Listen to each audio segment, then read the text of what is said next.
ನೋಡಿ, ಇದು ಮಾಹಿತಿ ಆಯೋಗ ಕೇಂದ್ರ ಅಂದರೆ ಇನ್ಫಾರ್ಮೇಷನ್ ಕಮಿಷನಿಂದ ನಮಗೆ ಬಂದಿರುವಂಥ ಆದೇಶದ ಪ್ರತಿ ಇವತ್ತು ನಾನು ತೋರಿಸ್ತಾ ಹೋಗ್ತೀನಿ ಏನಿದು ವಿಷಯ ಅಂತೇಳಿ ನಿಮಗೆ. ನೋಡಿ, ಏನಂದರೆ RTI ಒಂದು ರೈಸ್ ಮಾಡಿರ್ತೀವಿ ಕನ್ಸರ್ನ್ಡ್ ಪೊಲೀಸ್ ಸ್ಟೇಷನಲ್ಲಿ, ಇನ್ ಟೈಮಲ್ಲಿ ಕೊಟ್ಟಿರಲ್ಲ. ಸೊ 30 ದಿವಸ ಲ್ಯಾಬ್ಸ್ ಆಗಿ ಮತ್ತೆ ಫಸ್ಟ್ ಅಪೀಲಿಗೆ ಹೋಗಿರ್ತೀವಿ ನಾವು. ಫಸ್ಟ್ ಅಪೀಲಲ್ಲೂ ಕೂಡ ಇಂಪಾರ್ಷಿಯಲ್ ಇನ್ಫಾರ್ಮೇಷನನ್ನು ಕೊಟ್ಟಿರ್ತಾರೆ.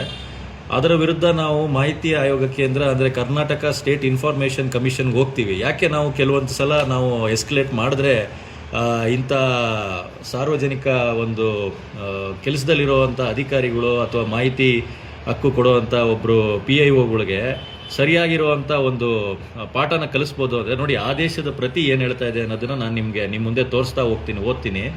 ನೋಡಿ, ಪ್ರಕರಣಕ್ಕೆ ಸಂಬಂಧಿಸಿದಂತೆ ಮೇಲ್ಕಂಡ ಖಂಡಿಕೆ 6ರ ಅನ್ವಯ ಪ್ರತಿವಾದಿಯವರು ಅಂದರೆ ಅವರು ಆಪೋಸಿಟ್ ಯಾರು ಪೊಲೀಸ್ ಸ್ಟೇಷನ್ ಅವ್ರು ಯಾರು ನಮಗೆ ಮಾಹಿತಿ ಕೊಟ್ಟಿಲ್ಲ ಸರಿಯಾದ ಟೈಮ್ಲೈನಲ್ಲಿ, ಅವ್ರಿಗೆ ಮೇಲ್ಮನವಿದಾರರಿಗೆ ದಿನಾಂಕ ಅಂದರೆ ನಮಗೆ 20/1/2021 ತ್ವರಿತ ಅಂಚೆ ಸ್ವೀಕೃತಿ ಮುಖಾಂತರ ರವಾನಿಸಿರುವ ಮಾಹಿತಿಯನ್ನು ಆಯೋಗಕ್ಕೆ ಸಲ್ಲಿಸಿದ್ದಾರೆ. ಅಂದರೆ ನಾವು ಕೊಟ್ಟಿರ್ತೀವಿ. ಸೊ ಮೇಲ್ಮನವಿದಾರರಿಗೆ ಪ್ರತಿವಾದಿಯವರು ವಿಳಂಬವಾಗಿ ಮಾಹಿತಿ ನೀಡುವುದು ಸರಿಯಾದ ಕ್ರಮವಲ್ಲ ಎಂದು ಆಯೋಗ ಅಭಿಪ್ರಾಯಪಟ್ಟಿದೆ. ಇನ್ನು ಮುಂದೆ ಮಾಹಿತಿ ಕೋರಿ ಬರುವ ಅರ್ಜಿಗಳಿಗೆ ನಿಯಮಾನುಸಾರ ತ್ವರಿತಗತಿಯಲ್ಲಿ ಕಾಲಮಿತಿಯೊಳಗೆ ಇತ್ಯರ್ಥಪಡಿಸಬೇಕು.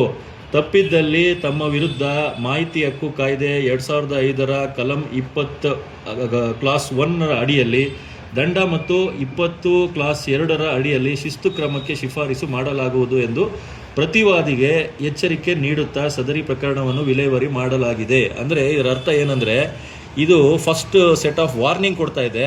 ಸೊ ನಾವೇನು ಮಾಡ್ಬೋದು, ಇನ್ನೊಂದು ಸಲ ಕನ್ಸರ್ನ್ ಪೊಲೀಸ್ ಸ್ಟೇಷನಲ್ಲಿ ಯಾರು ಹೋಗಿ ಇದೇ ರೀತಿ ವಿಳಂಬ ಮಾಡುವುದು, ಅಸಡ್ಡೆ ಮೆರೆಯೋದು ಅಥವಾ ಯಾವ್ದಾದ್ರು ಒಂದು ಉಡಾಫೆ ಮಾಡುವಂಥ ಉತ್ತರಗಳನ್ನ ಕೊಟ್ಟರೆ ಈ ಆದೇಶದ ಪ್ರತಿನ ತೊಗೊಂಡೋಗಿ ನೀವು ಇನ್ನೊಂದು ಸೆಕೆಂಡ್ ಅಪೀಲ್ನ ಹಾಕ್ಕೊಂಡು ನೋಡಿ, ಆಲ್ರೆಡಿ ಮುಂಚೆ ಒಂದು ವಾರ್ನಿಂಗ್ನ ಕೊಟ್ಟಿರ್ತಾರೆ. ಅವ್ರು ಯಾವುದೇ ರೀತಿ ಅದಕ್ಕೆ ಸರಿಯಾಗಿರುವಂಥ ಇದು ಮಾನದಂಡನ ಕೊಟ್ಟಿರಲ್ಲ. ನಮ್ಗೇನು ಬೇಕಾಗುತ್ತೆ ಮಾಹಿತಿ, ಇದು ಪದೇ ಪದೇ ಆಗ್ತಾ ಇದೆ ಅಂತೇಳಿ ನೀವು ಮುಂಚೆ ಆಗಿರುವಂಥ ಈ ಆದೇಶದ ಪ್ರತಿ ಕೊಟ್ಟರೆ ಖಂಡಿತವಾಗ್ಲೂ ಅವ್ರ ಮೇಲೆ ಒಂದು ಡಿಸಿಪ್ಲಿನರಿ ಆ್ಯಕ್ಷನ್ನು ಮತ್ತು ಅದು ಏನು ಫೈನ್ ಆಗಬೇಕಾಗಿರುತ್ತೋ ಅದು ಗ್ಯಾರಂಟಿ ಆಗುತ್ತೆ. ಸೊ ಇದು ಫಸ್ಟ್ ಸೆಟ್ ಆಫ್ ವಾರ್ನಿಂಗ್.